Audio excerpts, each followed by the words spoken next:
प्रेम से कहना, प्रेमाने बोला। इंसान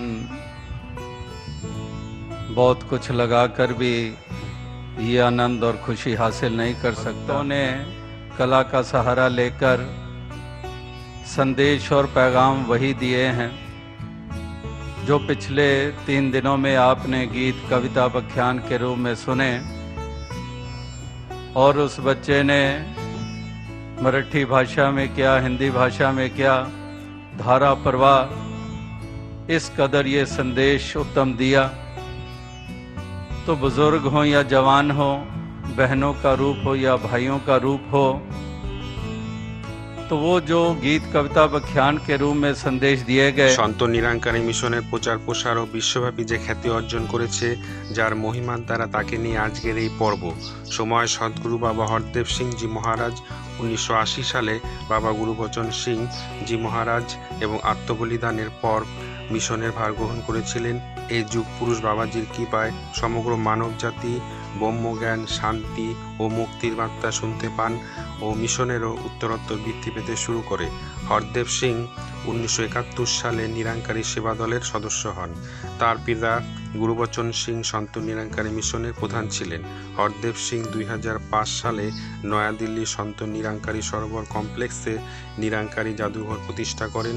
1947 সালে ভারত বিভক্তির পর পশ্চিম পাঞ্জাব থেকে দিল্লিতে ঘাঁটি স্থানান্তরিত হওয়ার পর মিশনের বিকাশ ঘটে।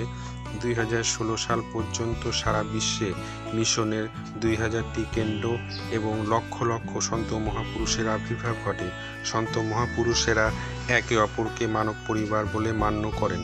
হরদেব সিং 1954 সালের 23 ফেব্রুয়ারি দিল্লিতে বাবা গুরুবচন সিং এবং নিরঙ্কারী রাজমাতা কুলবন্ত কাউরের কাছে বাবা মার কোলে আলোকিত করে জন্মগ্রহণ করেছিলেন।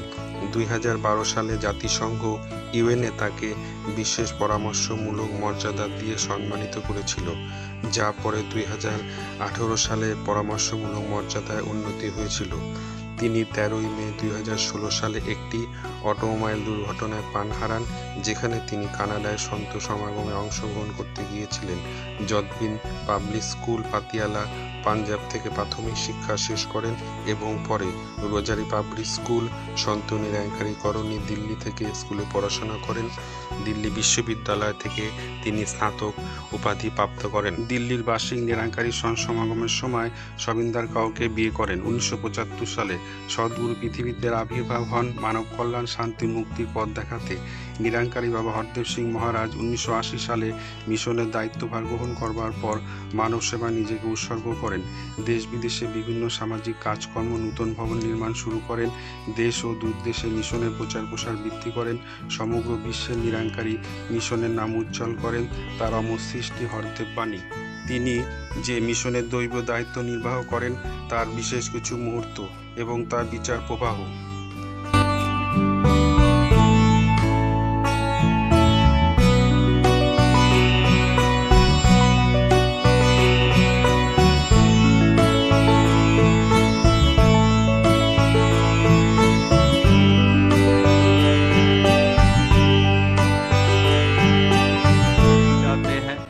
कि महक हो, सुगंध हो, ताकि सभी राहत की सांस ले सकें। इसके लिए ही आप इस सत्य की तरफ जोड़ रहे हैं। इसी की बदौलत ही ये मुमकिन है। संतों की मति को धारण करके ही ये मुमकिन है कि हमारा जीवन निखर जाए, एक सुंदर जीवन हम जी पाएं। तो आप साथ संगत लगातार सेवा सत्संग सुमिरन कर रहे हैं। ये सच का संदेश महाराष्ट्र के गांव, खेड़ों और शहरों में इस कदर पहुंचा रहे हैं, क्योंकि इसी में ही इंसान का भला है। आत्मा का कल्याण भी तभी है संभव अगर ये परमात्मा की पहचान करती है, आत्मा अपने स्वयं की पहचान करती है। तो आप साथ संगत ही लगातार इस कदर उत्साह दिखाते आ रहे हैं और लगन के साथ भक्ति को निभाते आ रहे हैं।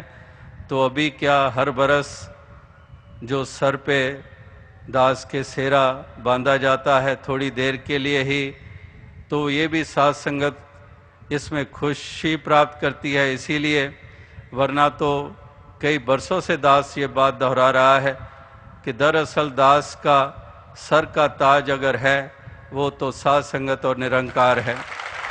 तो ये साध संगत और निरंकार ही ये एक असली सर का ताज है, इसी की बदौलत दास का अस्तित्व है। तो इसलिए दास के मन में हमेशा साध संगत की कदर बनी रहे और इस प्रकार से ये जो काफिला है परोपकार का चल रहा है इसमें योगदान होता चला जाए। तो दास जितने भी इस समागम के कार्य हुए, जो पहले दिन शोभा यात्रा के रूप में, तब भी देखा कितनी गर्मी में भी छोटे छोटे बच्चे सड़कों से गुजर रहे हैं, वननेस और वननेस का नारा बुलंद कर रहे हैं। और उससे पहले भी कितने दिन मुंबई में नौजवानों ने कहीं पर शॉपिंग मॉल्स में, कहीं नुक्कड़ और वो नाटक और स्ट्रीट शोज़ करके, या फिर ह्यूमन चेन का जो इतना लंबा सिलसिला बनाया, शायद 40 किलोमीटर का, वो इसी वननेस को और प्रोमिनेंस देने के लिए। तो उस दिन ह्यूमन चेन का जब जिक्र हो रहा था तो अक्सर चेन को हिंदी पंजाबी में चैन कहते हैं, तो कहने वाले ये भी माइक पे अनाउंस कर रहे थे कि ह्यूमन चैन।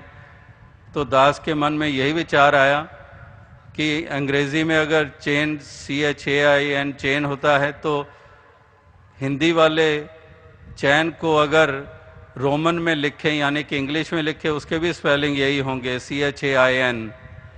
तो ये जो ह्यूमन चेन की बात यानी कि मिलवर्तन, ब्रदरहुड, तो ब्रदरहुड होगा तभी चैन होगी। चेन, ह्यूमन चेन और चैन, ये चैन हमें तभी प्राप्त होगा, ये पीस तभी होगा। पीस में ही तो हम चैन ले सकते हैं, अगर शांति है तो चैन कहाँ ले सकते हैं। तो इसलिए ये मिलवर्तन होना बड़ा ज़रूरी है। तमाम मजहबी दीवारों को गिराकर, जाति पाति की दीवारों को गिराकर, काले गोरे का भेद मिटाकर, औरत बड़ी है या मर्द बड़ा है, इन सवालों को एक तरफ रखकर, इस प्रकार से सभी जब मिलजुल कर चलते चले जाएंगे तो अमन चैन यही तो चाहते हैं, यही तो चाहते हैं भक्तजन की अमन हो और चैन हो। तो इसी चैन को प्राप्त करने के लिए आप भी मिलकर चलते चले जाएं और संसार भी ये मिलकर जीना सीख ले, ये जीवन जीने का सलीका सीख ले। 4 दिनों की ज़िंदगी है, फिर पता नहीं इंसान का नामो निशान भी मिट जाता है। तो ये 4 दिन ही इंसान लड़ते झगड़ते मिटा देता है। वही शेर अंत में कहते हुए दास इजाज़त चाहेगा कि एक उम्र भी कम है मोहब्बत के लिए, लोग वक्त कहाँ से निकालते हैं नफ़रत के लिए। एक उम्र भी कम है मोहब्बत के लिए, चाहे कोई 100 साल का हो ले फिर भी वो कम है अगर मोहब्बत है।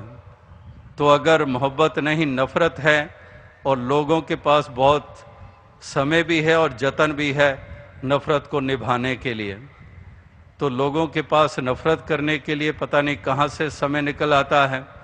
लेकिन जो इसके इश्क में हैं, जो इस एक के प्रति इश्क का भाव रखते हैं, ये जो इश्क हकीकी है, तो वो फिर केवल इस परम अस्तित्व के साथ इश्क नहीं करते हैं, वो फिर इसकी खलकत के साथ भी प्रेम निभाते हैं। तो इसलिए ये उम्र भी कम है मोहब्बत के लिए। तो दास इन्हीं शब्दों से और अधिक कुछ ना कहता हुआ आपसे इजाज़त चाहेगा।